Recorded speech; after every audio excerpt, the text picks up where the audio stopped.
আসসালামু আলাইকুম ওয়া রাহমাতুল্লাহ নাহমাদুহু ওয়া নুসাল্লি আলা রাসূলিহিল কারীম ওয়া আলা আলিহি ওয়া সাহবিহি আজমাইন আউযু বিল্লাহি মিনাশ শাইতানির রাজীম বিসমিল্লাহির রহমানির রহিম। তোমাকে ভয়েস মেসেজ দিচ্ছি কারণ হচ্ছে আমরা আর বসার সুযোগ সময় হচ্ছে না আলাদা করে, সো ভয়েস মেসেজ দিচ্ছি, তুমি তোমার সময় মতো সুযোগ করে এটা শুনে নিবা এবং শুরুতেই নিয়ত করে নাও যেন এটা এই যে শুনতেছো এটা যেন শোনার নিয়তটা এটাই হয় যে যাই শুনবা যাই জানবা এটা যেন কাজে লাগাও, আল্লাহর জন্য যেন কাজে লাগানো হয় আজকে থেকে ইনশাআল্লাহ। সো গত আলোচনায় আমরা সূরাতুন নূহ থেকে একটা আলোচনা করছিলাম সূরা নূহ থেকে। ওখানে আমার একটা ভুল ছিল, এটা হচ্ছে তোমার সূরা নূহের 10 থেকে 12 নম্বর আয়াত নিয়ে আমি রেফার করছিলাম যে যারা ইস্তিগফার করে, আমরা যদি ইস্তিগফার করি আমাদেরকে আল্লাহ সুবহানাহু ওয়া তাআলা বৃষ্টি দিবেন, ধন সম্পদ দিবেন, সন্তানাদি বাড়িয়ে দিবেন, কেমন, এবং ওখানে আরও কিছু ছিল যে বাগান সৃষ্টি করবেন, তোমাদের জন্য নদী নালা প্রবাহিত করবেন। মোট কথা মানে অনেক অনেক অনেক অনেক বেনিফিটস, সুবহানাল্লাহ। দুনিয়াবি বেনিফিট যা আছে আমরা সব এখানেই দেখতেছি, তাই না? সুবহানাল্লাহ। তো ওখানে একটা জিনিস ছোটো করে ভুল, ছোটো না, এটা অনেক বড় ভুল, সেটা হচ্ছে আমি বলছিলাম যে শক্তি সামর্থ্য বাড়াই দিবেন বা স্বাস্থ্য শক্তি বাড়াই দিবেন, এই জায়গাটা ভুল হয়েছে। কেন? ওখানে 12 নম্বর আয়াতের শুরুতে ওয়ায়ুমদিদকুম কথাটা বলছেন বিআমওয়াল ওয়া বানিন, এভাবে। সো ওয়ায়ুমদিদকুমের জায়গায় অনেক সময় ট্রান্সলেশন এমন চলে আসে যে তিনি তোমাদেরকে মাল সমূহ দিয়ে বা ধন সম্পদ দিয়ে, সন্তান সন্ততি দিয়ে শক্তিশালী করবেন। তো শক্তিশালী করবেন আসলে ইউমদিদের বাংলা আসলে এক্স্যাক্টলি শক্তিশালী না, শক্তিশালী মানে এখানে মদদ করবেন। ইউনদিদ কথাটা মদদ থেকে আসছে বা মাদ্দা থেকে আসছে, কেমন, যে মানে তিনি এক্সটেন্ড করবেন, সাহায্য করবেন, ঠিক আছে? সো শক্তিশালী করবেন কথাটা কিন্তু ভুল না, বাট আমার নেয়াতে ভুল ছিল। আমি যেহেতু অ্যারাবিকটা আলাদা করে ঘাটি নাই, খেয়াল করি নাই, দ্যাট ওয়াজ মাই মিস্টেক। আল্লাহ আমাকে মাফ করে দিন, আমিন। আস্তাগফিরুল্লাহ আস্তাগফিরুল্লাহ। সো এই কারেকশনটা শুরুতে দিয়ে রাখলাম। এরপরে আমরা আজকের মূল আলোচনায় যাই। আমরা যেটা নিয়ে বসতে চাইছিলাম সেটা হচ্ছে আসলে জিকির নিয়ে, যে আয়াতগুলো আছে, হাদিসগুলো আছে, আমরা এগুলো অল্প অল্প অল্প করে আস্তে আস্তে আস্তে আস্তে শেষ করব, ঠিক আছে ইনশাআল্লাহ? সো অল্প অল্প করেই আগাবো। আমাদের দরকার হলে 10টা আলোচনা লাগুক, 20টা আলোচনা লাগুক, 30টা আলোচনা লাগুক, কোনো তাড়া নাই। আমরা লাইফে নিচ্ছি কিনা, লাইফে নেওয়ার জন্য, লাইফে ইনকর্পোরেট করার জন্য যতদিন লাগবে লাগুক, আমরা অল্প অল্প করে একটা একটা আয়াতকেই দরকার হলে জীবনে ধারণ করবো ইনশাআল্লাহ, ঠিক আছে? আজকে আমরা যে আয়াতটা দিয়ে শুরু করব, আউযু বিল্লাহি মিনাশ শাইতানির রাজীম, বিসমিল্লাহির রহমানির রহিম। এটা হচ্ছে সূরা আল আনকাবুত। আমার যদি ভুল না হয়ে থাকে দ্যাট ইজ আই গেস 29 নম্বর সূরা হওয়ার কথা, এবং 29 নম্বর সূরার তোমার হচ্ছে গিয়ে সম্ভবত 45 নম্বর আয়াত। হ্যাঁ, তুমি পজ করে ওই আয়াতটা খুলো প্লিজ। আয়াতগুলো আসলে নিজে নিজে দেখা উচিত, অ্যারাবিক দেখা উচিত, আদারওয়াইজ আমি যদি ভুল করে থাকি ধরতে পারবো না, ঠিক আছে? আয়াত নম্বর 45 অনেক বড় একটা আয়াত। ওখানে মাঝখানে এখানে মানে সলাতের কথা আসছে, মানে আমাদেরকে আল্লাহ কিতাব পাঠ করতে বলতেছেন, অর্থাৎ কোরআন পড়তে বলতেছেন। বুঝে বুঝে আমরা কোরআন পড়বো, নামাজকে স্টাবলিশ করবো, সেটা আমরা বুঝে বুঝে স্মরণ করার মাধ্যমে প্রত্যেকটা কথা, সলাৎকে আমরা স্টাবলিশ করব। যদি আমরা সত্যি আল্লাহর সামনে দাঁড়ানোর মাধ্যমে, আল্লাহর সামনে নিজেকে হাজির করার মাধ্যমে সলাৎ আদায় করি, আমাদের অশ্লীল কাজ মন্দ কাজ থেকে আমাদেরকে সলাৎ বিরত রাখবে। তাহলে আমরা প্রতিদিন এখন থেকে জিকিরের, ওই গত আলোচনায় বলছিলাম যে কোরআনের কথা বলছিলাম, সলাতের কথা বলছিলাম, এগুলো কিন্তু জিকিরের পার্ট। জিকিরের পার্ট বলতে আল্লাহকে আমরা বারবার স্মরণ করবো, সেই স্মরণের একটা বড় অংশ কিন্তু সলাত এবং কিতাবুল্লাহ, আল্লাহর কিতাব আমাদেরকে বারবার তাওহীদের ওই মেসেজ মনে করাই দিবে যে আল্লাহই আমাদের রব, তিনি আমাদের খালিক, তিনি আমাদের মালিক, তিনি আমাদের মুদাব্বির, তিনি সব কিছু করতেছেন, সব কিছুর কমপ্লিট কন্ট্রোল ওনার হাতে, উনিই করতেছেন সব কিছু, কেমন?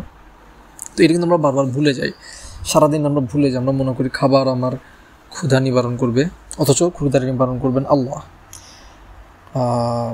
তারপরে আমরা মনে করি যে ওষুধ আমাকে সুস্থ করবে, অথচ সুস্থতা দিবেন শুধুমাত্র আল্লাহ, ঠিক আছে? একইভাবে আমরা মনে করি যে টাকা আমাদের বেনিফিট করবে, অথচ বেনিফিট কামস অনলি ফ্রম আল্লাহ। টাকা আমাদের কোনো বেনিফিট করতে পারে না, আল্লাহই করেন। আগুন আমাদেরকে পোড়ায় না আল্লাহ যদি অনুমতি না দেন, অর্থাৎ আল্লাহই আমাদেরকে যদি পোড়ান আগুনের মাধ্যমে, তাহলে সেটা তিনিই করেন। কারণ ইব্রাহিম আলাইহিস সালামকে আগুন পোড়ায় নাই, কারণ আল্লাহ আগুনকে মানা করে দিয়েছেন, সুবহানাল্লাহ। সো এভাবে হ্যাঁ, আমাদের জীবনে যত কিছু আছে সেটা খাবার, ওষুধ, পানীয়, ঘুম আমাদেরকে আসলে রেস্ট দেয় না। ঘুমকে আল্লাহ আমাদের জন্য রেস্টের উপকরণ বানাইছেন। সো আসলে রেস্ট আসে আল্লাহর পক্ষ থেকেই।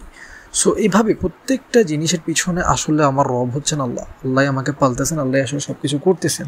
এটা আমরা ভুলে যাই। তো এই যে ভুলে যাই, 45 নম্বর আয়াতে দেখো আমাদেরকে যে বলতেছে যে আমরা যেন কিতাব পাঠ করি, আমরা যেন কোরআন পড়ি। অবশ্যই আমরা কোরআন পড়বো। উতলু মা আউযু বিল্লাহি মিনাশ শাইতানির রাজিম উতলু মা উহিয়া ইলাইকা মিনাল কিতাবি ওয়া আকিমিস সালাহ। ঠিক আছে, আমরা কিতাব আমাদেরকে পাঠ করতে বলতেছেন আল্লাহ, বুঝে বুঝে আমরা সেটা পাঠ করবো এবং সলাতকে এস্টাবলিশ করবো। ইন্নাস সালাতা তানহা আনিল ফাহশাই ওয়াল মুনকার, আমাদেরকে যাবতীয় অশ্লীলতা থেকে, খারাপ কাজ থেকে। এই সলাৎ যদি সত্যি সত্যি আমরা সলাৎকে এস্টাবলিশ করি, যেটা বুঝে বুঝে আল্লাহর স্মরণে, আল্লাহর সামনে দাঁড়ায় আল্লাহকে স্মরণে রেখে যে সলাৎ করা হয়, যে কানেকশন করা হয়, যে কমিউনিকেশন করা হয়, একটু দোয়া করে যাতে আমরা সলাৎ নিয়ে আস্তে আস্তে আলোচনা করতে পারি ইনশাআল্লাহ। যদি আমরা ওইভাবে সলাৎ করতে পারি, সেই সলাৎ আমাদেরকে যাবতীয় খারাপ কাজ থেকে হেফাজত করবে, বাধা দিবে। আল্লাহ হেফাজত করবেন সেই সলাতের মাধ্যমে। সুবহানাল্লাহ। ওয়ালা যিকরুল্লাহি আকবার, এখানে লা দিয়ে শুরু হয়েছে ওয়ালা যিকরু। এটা কথার এভাবে বললে কোনো সমস্যা ছিল না যে ওয়া যিকরুল্লাহি আকবার। তো আল্লাহ বলছেন ওয়ালা যিকরুল্লাহি আকবার, লাম দিয়ে শুরু, তাই না? লাম দিয়ে মানে হচ্ছে তাকিদ, জোর দিচ্ছেন আল্লাহ যে অবশ্যই অবশ্যই আল্লাহর স্মরণই হচ্ছে আকবার, সর্বশ্রেষ্ঠ।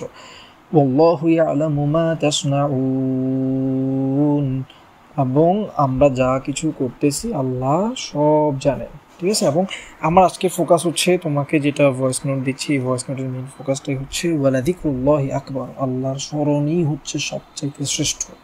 তাহলে আমি সারা দিনে আমাদের গত আলোচনা থেকে যেটা শুরু করছি সেটা হচ্ছে দিন রাত আল্লাহকে স্মরণে রাখা। সেটা আমি ইস্তিগফার করি আর যাই করি। দেখো, ইস্তিগফার করে আমি আসলে কিসে থেকে ইস্তিগফার করি জানো? মানে আমরা গুনাহ থেকে ইস্তিগফার করি, গুনার কারণে আমরা আল্লাহর কাছে মাফ চাই, ক্ষমা চাই, তাই না? এই যে মাফ চাচ্ছি, ক্ষমা চাচ্ছি গুনাহের কারণে, গুনাহগুলো আসলে কেন হয়? আমরা আল্লাহকে ভুলে গেছিলাম, কোনো একটা বিষয়ে আল্লাহকে ভুলে গেছিলাম। আল্লাহ যে আমার রব, আল্লাহ যে খালিক, মালিক, মুদাব্বির, সেটা আমরা ভুলে গেছি। ভুলে যাওয়ার কারণেই কিন্তু কী করছি, আমরা গুনাহ করছি। আল্লাহর বরত্ব ভুলে গেছি, আল্লাহর পাওয়ার ভুলে গেছি, আল্লাহ যে আমাকে এই মুহূর্তে শাস্তি দিয়ে দিতে পারেন সেটা ভুলে গেছি। এইসব ভুলে যাওয়ার কারণেই, অর্থাৎ আল্লাহ স্মরণ থেকে বিমুখ হওয়ার কারণেই শয়তান আমাদের অন্তরকে পেয়ে বসে, আমাদের নফস আমাদেরকে পেয়ে বসে, এবং আমরা ভুলে যাই, গাফলতিতে ডুবে গিয়ে আল্লাহর অবাধ্যতাতে লিপ্ত হই। রাইট? তো এই যে আমরা সারাদিন যে কিতাব পড়বো, আল্লাহর কিতাব পড়বো, এই কিতাব আমাদেরকে বারবার কি স্মরণ করা দেয়? সে আল্লাহর কথাই স্মরণ করায় দেয় যে আমি যেন আল্লাহর দিকে ফোকাস থাকি। আল্লাহ সব কিছুর উপর ক্ষমতাবান, আল্লাহ এখনই আমাকে শাস্তি দিতে পারেন। ঠিক আছে, তাহলে আমি সারাদিন ইস্তিগফার করার মাধ্যমে নিজেকে এটাতে ফোকাস রাখতেছি যে আল্লাহ আমাকে দেখতেছেন, শুনতেছেন, আল্লাহর সামনে আমার দাঁড়াইতে হবে, আমি এখনই ক্ষমা চাই, আমি এখনই আমার ক্ষমা আদায় করতে হবে। এবং আমি প্রাণপণে প্রত্যেকবার যখন আল্লাহকে বলবো আল্লাহ আপনি আমাকে মাফ করে দেন, এটা এমনভাবে বলবো, এমনভাবে আস্তাগফিরুল্লাহ বলবো, এমনভাবে রব্বি গফিরলি বলবো, এমনভাবে আল্লাহুম্মা গফিরলি বলবো যে ও আল্লাহ আপনি আমাকে মাফ করে দেন, এমনভাবে বলবো যাতে আমার প্রত্যেকটা উচ্চারণে আল্লাহ আমাকে যেন ক্ষমা করে দেন। অর্থাৎ আমার প্রত্যেকটা উচ্চারণ যেন আসলেই সত্যি সত্যি যেন আমাকে আল্লাহর কথা স্মরণ করায়। ঠিক আছে ইনশাআল্লাহ। এবং আল্লাহ এখানে বলতেছেন আজকের ফোকাস যেটা যিকরুল্লাহি আকবার, আল্লাহর স্মরণই হচ্ছে সবচাইতে শ্রেষ্ঠ। সো আমি যে সলাৎ পড়তেছি, সলাৎ আসলে কেন অ্যামেজিং? কারণ এখানে আল্লাহর স্মরণ করা হয়। সলাৎ হচ্ছে আসলে আল্লাহর দিকের। কোরআন যে আমি পাঠ করি, বুঝে বুঝে যে আমি কোরআন পাঠ করতেছি, এখানে আসলে আমি কী করতেছি? আল্লাহকে স্মরণ করতেছি, আল্লাহর ম্যাজেস্টি স্মরণ করতেছি, আল্লাহ পাওয়ার স্মরণ করতেছি, আল্লাহ আমাকে কী দিচ্ছেন না দিচ্ছেন, কী দিচ্ছেন না দিচ্ছেন, কীভাবে আমাকে ধরবেন, পাকড়াও করবেন, শাস্তি দিবেন, সব কিছু কিন্তু আমি স্মরণ করতেছি। এই স্মরণটা হচ্ছে সবচেয়ে শ্রেষ্ঠ। সুবহানাল্লাহ। এবং আল্লাহ আমাদেরকে আবার শেষে বলছেন আল্লাহু ইয়ালামু, আল্লাহ জানেন, মা তাসনাউন, তোমরা যা করো, আমরা অন্তরে যা করি, বাইরে যা করি, সব কিছু আল্লাহ কিন্তু জানতেছেন, আল্লাহ জানেন। ইয়া আল্লাহ, ইয়া আল্লাহ, সুবহানাল্লাহ। আল্লাহ আমাদেরকে আল্লাহর বেশি বেশি স্মরণ করার তৌফিক দান করুন, আমিন। আমরা গতদিন আরেকটা আলোচনা করছিলাম, একটু করে এটা কমপ্লিট করে নেই, ওটা একটু মনে করে দিই। ফাযকুরুনি, আউযু বিল্লাহি মিনাশ শাইতানির রাজিম, ফাযকুরুনি আযকুরকুম ওয়াশকুরুলি ওয়ালা তাকফুরুন, ফাযকুরুনি আযকুরকুম, এটা আমরা আলোচনা করছিলাম যে তোমরা আমাকে স্মরণ করো। ঠিক আছে, স্মরণ সত্যি সত্যি যদি আমরা স্মরণ করি, আল্লাহ বলছেন আযকুরকুম, আমি তোমাদেরকে স্মরণ করব, আমিও তোমাদেরকে স্মরণে রাখবো। সুবহানাল্লাহ, আমি চাই আল্লাহ আমাকে স্মরণে রাখুন। এই আলোচনাটা গতবার মনে হয় গত আলোচনায় একটু করে করছিলাম, কিন্তু পুরো আয়াতটা শেষ করি। দেখো এই পরের আয়াতে বলতেছে, মানে আয়াতের বাকি অংশ বলতেছে ওয়াশকুরু লি, উশকুরু মানে হচ্ছে তোমরা শুকরিয়া আদায় করো, লি আমার জন্য, ঠিক আছে? তাহলে শুকরিয়া আদায় করতে থাকো, শুকরিয়ার উপর থাকো, তোমরা শুকরিয়া আদায় করো। ওয়ালা তাকফুরুন, দেখো শুকরিয়া আদায় করো এবং কুফর করিও না বলতেছে। এখানে যে কন্ট্রাস্ট করছে এটা, তাই না? যে ওয়াশকুরু লি, শুকরিয়া আদায় করো আমার জন্য, ওয়ালা তাকফুরুন এবং তোমরা কুফর করিও না। এখানে মজার বিষয় হচ্ছে দুইটা কন্ট্রাস্ট করার মাধ্যমে আল্লাহ বলতেছেন যে কুফর আসলে আল্লাহর অকৃতজ্ঞতাটাই কুফর, আল্লাহর প্রতি অকৃতজ্ঞ হওয়াটাই কুফর। কুফর মানে কি আসলে? কুফর কথাটা আসছে, আমরা কাফির ওয়ার্ডটা যদি আমরা অ্যানালাইজ করি, আমরা দেখবো কাফির মানে হচ্ছে কৃষক। কৃষক কী করে? তিনি হচ্ছে একটা বীজকে মাটি দিয়ে ঢেকে দেন। তো কুফর বেসিকলি হচ্ছে ডিনাই করা। ডিনাই করা মানে কি, তুমি সত্যটা জানলা, একটা মানুষ সত্যটাকে জানলো, জানার পরও সেইটাকে ঢেকে দিল, সত্যটাকে ঢেকে দিল। তো ঢেকে দেওয়ার মাধ্যমে সে আসলে কি করে? ডিনাই করে। তো আমরা কুফর বলতে যেটা বুঝি যে ডিনাই করা, অস্বীকার করা, ঠিক আছে? আল্লাহ যে আমার জন্য যা করতেছেন সব যে আমার জন্য মঙ্গল, এটা অস্বীকার করাটা, এটাকে একটা সত্যকে ঢেকে দেয়া না? তাহলে আল্লাহ আমার জন্য যা করতেছেন সবই আমার জন্য উত্তম, এটা স্বীকার করে নেওয়া মানে কি? আমি শুকরিয়া আদায় করব, কৃতজ্ঞ হব। আর অকৃতজ্ঞ হওয়া মানে কি? অকৃতজ্ঞ হওয়া মানে হচ্ছে আল্লাহ যে আমার উপকার করতেছেন, প্রত্যেকটা কিছু থ্রুতে আল্লাহ যে আসলে আমাকে বিল্ড করতেছেন, আল্লাহর কাছে যাওয়ার তৌফিক দিচ্ছেন, আল্লাহর কাছে হওয়ার তৌফিক দিচ্ছেন, সুযোগ করে দিচ্ছেন, সেই সুযোগটা, সেই নেয়ামতটাকে আমি যখন অস্বীকার করি, সেটা তো একটা অকৃতজ্ঞতা, তাই না? এই অকৃতজ্ঞতাটাই তো আসলে আল্লাহর নিয়ামতটাকে অস্বীকার করা। আমি আবার বলি, এই যে অকৃতজ্ঞ হই আমরা, যে বৃষ্টি হইলে আমরা কী হই? আমরা কমপ্লেন করি, গরম পড়লে আমরা কমপ্লেন করি, এবং যে কোনো লাইফের যে কোনো ছোট বড় সিচুয়েশন আমরা যে কমপ্লেন করি, অথচ সবগুলো সিচুয়েশনের ক্রিয়েটরকে আল্লাহ।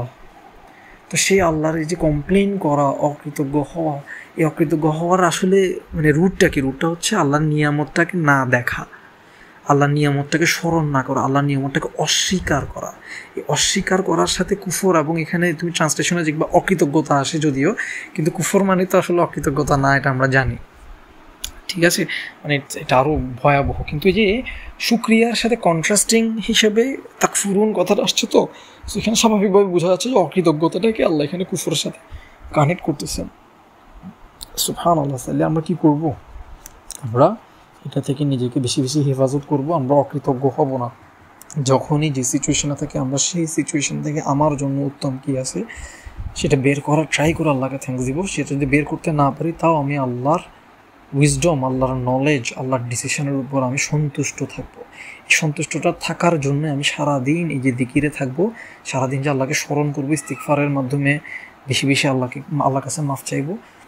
কেন? এই যে আমরা আসলে আল্লাহর ঠিক মতো ইবাদত করতে পারতেছি না, এই জন্য ইস্তিগফার করবো। জীবন অনেক গুনাহ করছি, এগুলো ধরে ধরে একটা একটা চিন্তা করে করে ইস্তিগফার করবো। এই যে আমরা অকৃতজ্ঞ হয়ে যাই মাঝে মাঝে, এগুলোর জন্য ইস্তিগফার করবো।